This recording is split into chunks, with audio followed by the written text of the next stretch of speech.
everyone, this is Pete, and welcome back to Atari A to Z Flashback, a series of short playthroughs of the 150 games that make up Atari Flashback Classics for Nintendo Switch. Today's game is Maze Invaders. This was an unreleased arcade game that was originally set to be released in 1981, but for various reasons, presumably a failed field test, it never got put into full production, and it's supposed that there's maybe only one or two actually surviving cabinets of this out in the wild. It was developed by Ed Logg, who is the creator of Super Breakout, Asteroids, Centipede and Gauntlet in later years. But yeah, because this was an unreleased game, up until, in fact, this release of Atari Flashback Classics, this game has been pretty much unknown. So the release of Atari Flashback Classics Volume 3 on PlayStation 4 and Xbox One, and the release of Atari Flashback Classics for Nintendo Switch is, as far as I'm aware, the first time that this game has been officially available to the public, which is pretty fascinating, and it helps that it's a good game as well. So the actual source code for this game was only sort of rediscovered and archived in 2014 by the International Centre for the History of Electronic Games. So they acquired a whole bunch of old Atari stuff, including old design documents, floppy disks with source code and all that sort of thing.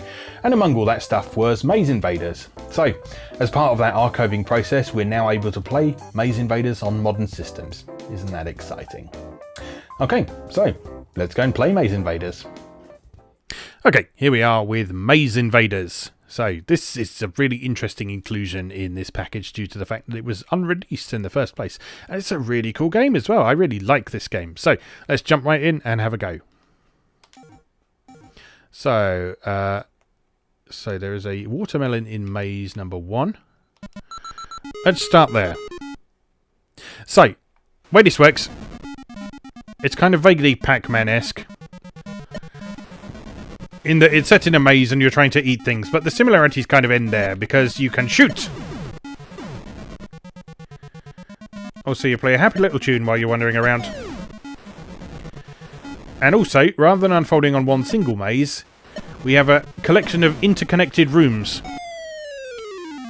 So when you clear a room, you go through one of the doors at the side, and that takes you to a different maze. So if you look down in the lower left corner of the screen, it says we're currently in maze number 3. We started in maze number 4 and went left from there, which means we're now in maze number 3. And on the startup screen, it said that there is a watermelon in maze number 1, which is worth 10,000 points. So obviously we want to try and head for that. So let's continue left. So maze 3 heads to maze 2 by continuing left. So they're numbered from the top left on the screen.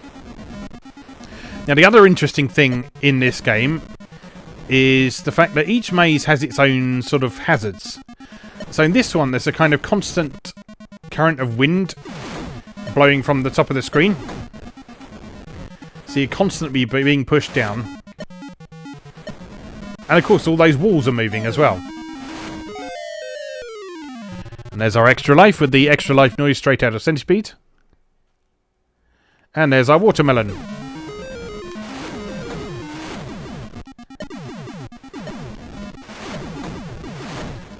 So once you've reached a place that has the bonus watermelon, it will then tell you where the next one is. I think it said the next one's in maze number 6. So at the moment, we can only go up from maze number 1. Which takes us to maze number 31, which is obviously a very long way from maze number 6. So we're going to have to explore a bit, if we hope to find that. And blast some enemies.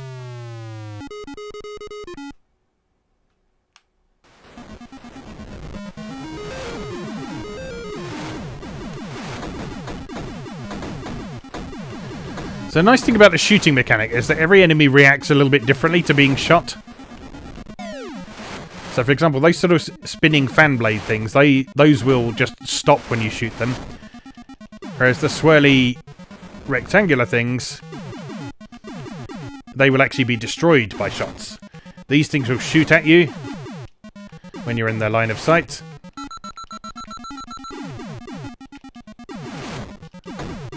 Oh no. that was rubbish. Try again.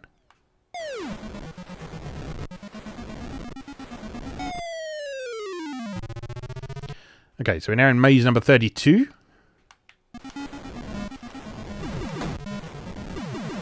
Oh, dead.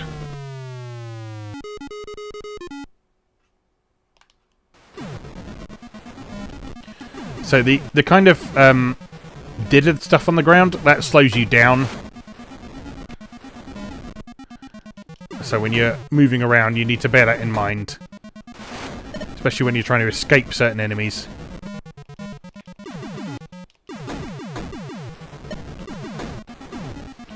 You need to observe the attack patterns of things like those rolly balls as well.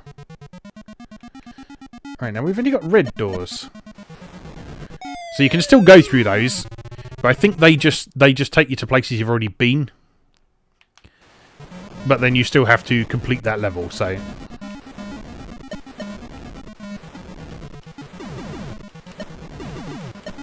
So if you want to really get good at this game, I think ultimately you'll need to learn the map, or make a map, as you're playing. So another life at 60,000. Can we make it that far? That is the question. Oh no! No, we can't. That is the answer. Alright, not bad. Not my best score, but not bad at all.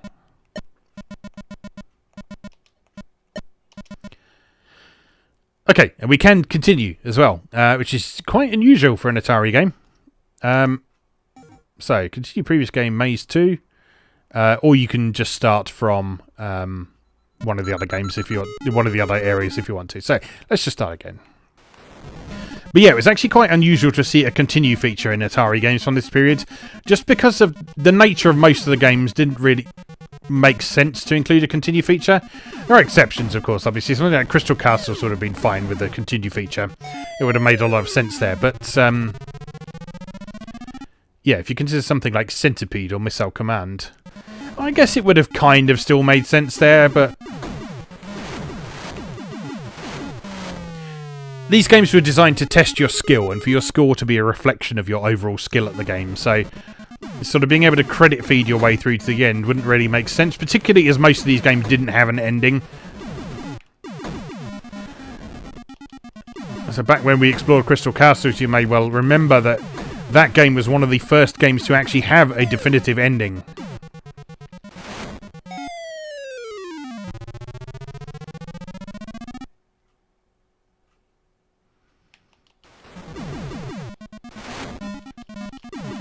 Uh-oh. Doing much worse this time. Largely because I have no idea where maze number 18 is. Unless I don't really know where I'm going.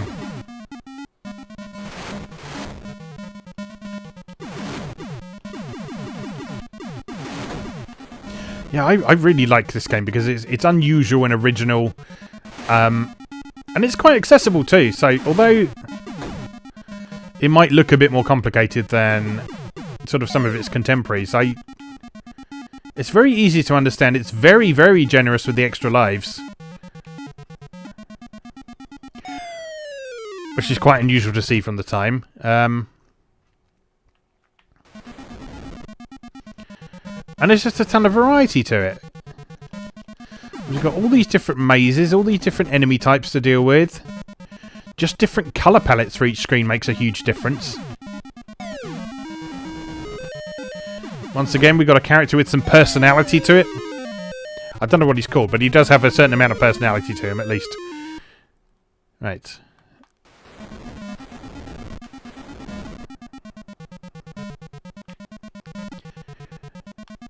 The numbering scheme for these mazes is bizarre because it's not necessarily going in a grid pattern from the top left to the bottom right, as you might expect it to. So you'll notice I was in maze 9 before and I went up, and that took us to maze number 8. Uh-oh. So, assuming we make it out this one alive, which is by no means a sure thing at this point. Alright, let's try heading right from here and see where that takes us. So we're in maze number 8 now. If that bloody ball would just get out of the way, that'd be lovely. Alright, heading right from maze number 8 takes us to maze number 4, obviously. And we also appear on the right-hand side of maze number 4 because I don't know. So like I say, this would be a game that you'd need to make a map for. And it would be one of those adventure game style maps where you sort of draw the connections between the rooms. Yeah, there we go. Okay, that was pretty poor compared to some of the other guys. Let's have another shot. So it's in maze number 6. So if we start in maze number 4, that should theoretically be quite close to where we are. But I guess we'll find out, won't we?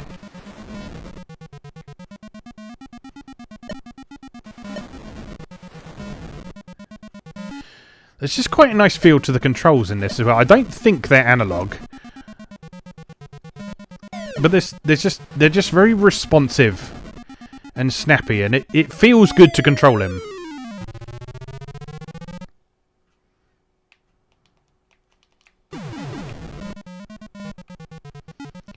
Like, it's one of those games where you always feel like you're in full control of the main character.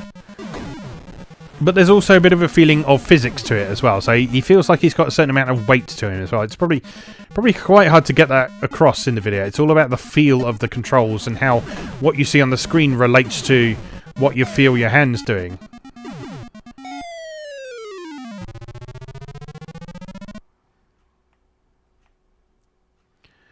But yeah, it's a really nice feeling. Certainly. Here we are. This is the... Oh dear. The lock and chase level, if you will.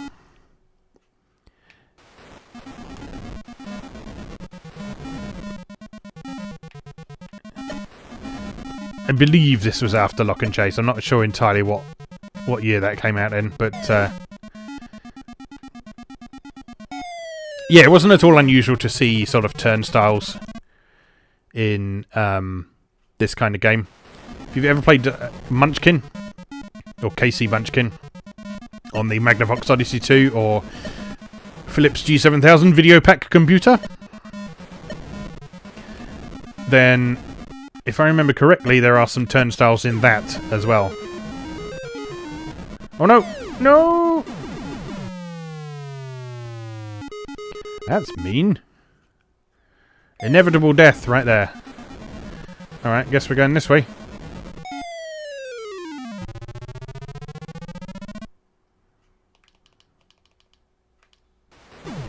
Alright, another windy maze.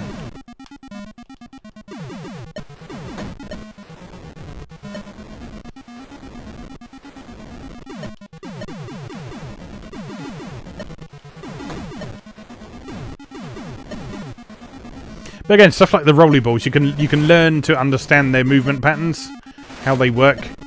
So you know that when they hit a junction, they're going to go in X direction because that's the way that they've been programmed to respond.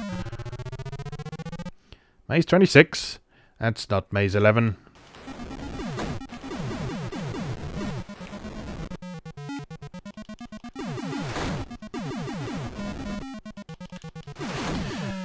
But yeah, the other nice thing about this game is because of the way it's structured, it's not linear. So, a lot of Atari's games, they had this very strict linear structure where you sort of worked your way through the early stages, you gradually built up your score multiplier, or you gradually increased the difficulty level, or whatever. Whereas this, you've just got one big maze complex for you to explore, with lots of things to collect, lots of enemies to defeat, and all manner of different things like that. So, okay, let's have one more try, and then we will leave it to it. So, there's a thing in Maze 31, so surely Maze 29 will be somewhere near Maze 31. But yeah, by the fact you can start in different mazes, and that's not the same as selecting a difficulty level in certain other Atari games. It just means you... It just means you can have a very different experience from the game every time you play it.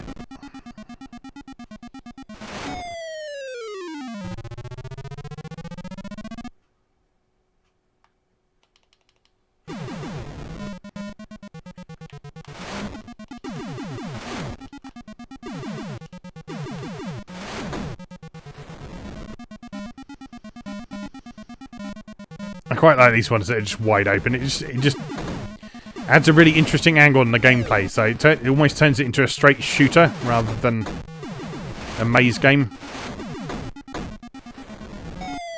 Nice change of pace from the other levels, certainly.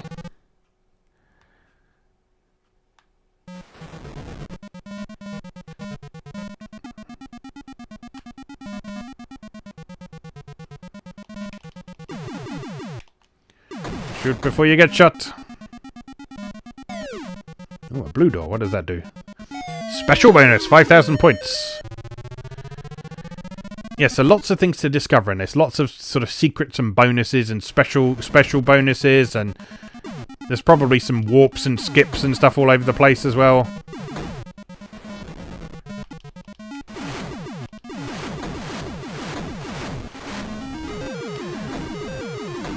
So although due to its unreleased nature, this is not a well-known game at all. This is very much kind of quintessential Atari, quintessential Ed Logg.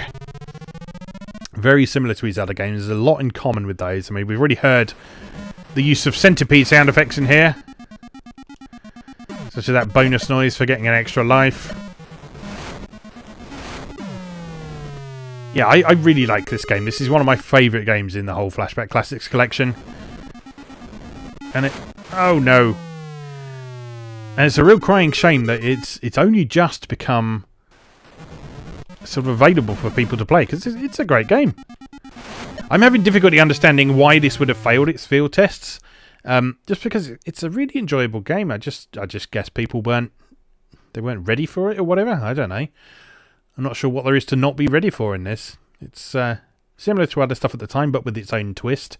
I guess maybe people thought that the maze concept was a bit too complicated. I couldn't say. Who can know? Well, at least we can play it now. At least we can play it now legally, which is nice. So, let's leave that there for now. As always, thank you very much for watching, and I'll see you again next time. Thanks for watching. If you enjoyed this video, please help out the channel by leaving a like or a comment and subscribing. New episodes of Atari A to Z are on Tuesdays and Atari ST A to Z on Thursdays. Check out atariatoz.wordpress.com for a full archive. Do please also check out my other projects moegamer.net, where I explore Japanese and Japanese-inspired games from yesterday and today, and videopackgames.wordpress.com, which aims to catalogue the small but well-formed library of the Philips G7000 Videopack computer, also known as the Magnavox Odyssey 2.